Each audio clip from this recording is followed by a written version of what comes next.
Because at the end of the day, every outcome is only as valid as how it makes us feel and how we feel afterwards. Hi, and welcome to Lead Well.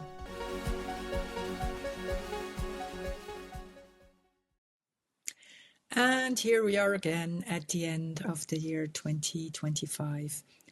And usually when it comes to this time of the year, everyone starts thinking, what happened in the last year? What do we want to change in the new year? There is this tradition that we are looking at the 12 days in between the years, from the 25th of December to the 6th of January.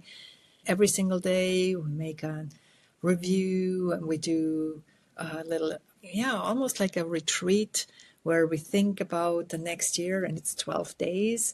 They're aligned with the 12 months that are coming up. I never really bought into that tradition that much, but this year I started doing it. And this year I also started doing something else that I would love to invite you to do as well.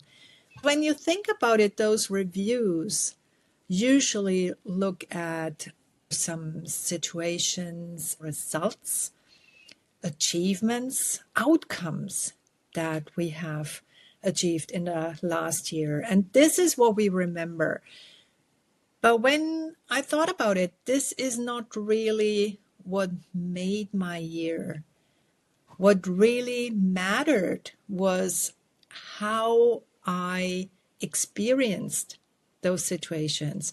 So what was the state I was in after I got a result, after I recorded another podcast session, after I visited my grandnephew? What is the feeling, the emotion that I got from it? The question I'm asking myself now, and that I encourage you to ask yourself as well, is what is the state that you were in after what happened? Because you could say that what shaped your year most was not really what happened, but how your system, how your nervous system responded to it, and how you experienced it from an emotional level. For example, I had an interaction with my mare, and sometimes I was really so happy after that. I felt fulfilled. I had this emotion of happiness, of fulfillment, of contentness. And also I felt like I knew what I was doing.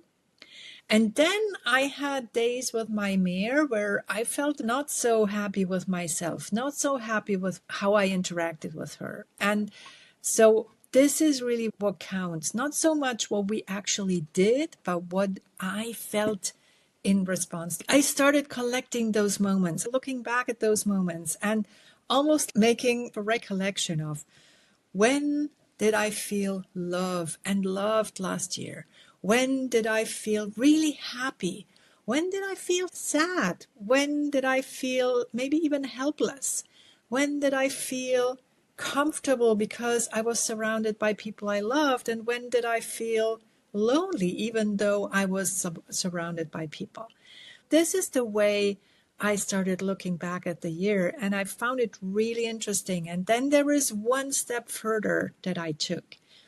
And this is to ask myself, what state was I in before what happened? And this is another really interesting exercise.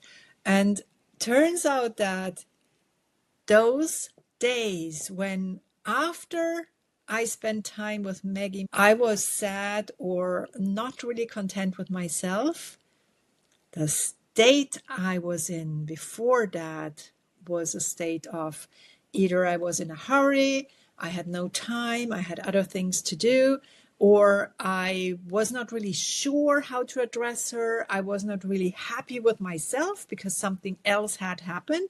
So my nervous system was already in a stressed out state when I started interacting with her. This shouldn't happen, especially for a trust technique practitioner, because the most important thing is to calm down, especially when you interact with your animals and also other human beings. But sometimes it happens.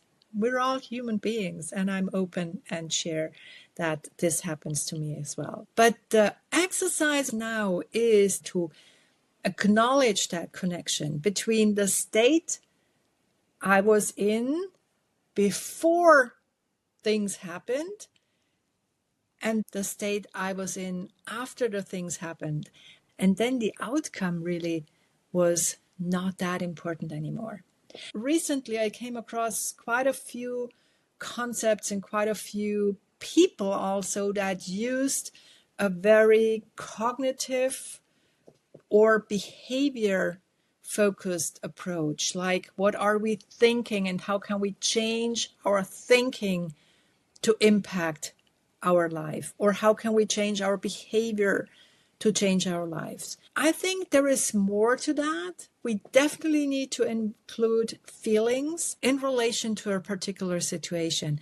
And I work on the feelings directly. And I do know several ways of doing that. I will share that with you going forward. This is so interesting to see where is this little lever that we have to change how we feel. Because at the end of the day, every outcome is only as valid as how it makes us feel and how we feel afterwards. I'm pretty convinced that it's not the outcome that makes us feel a certain way.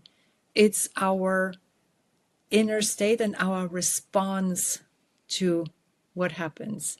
So this is something that I will look into in the upcoming year.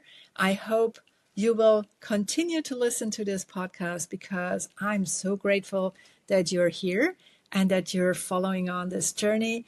I wish you a wonderful start into the year 2026.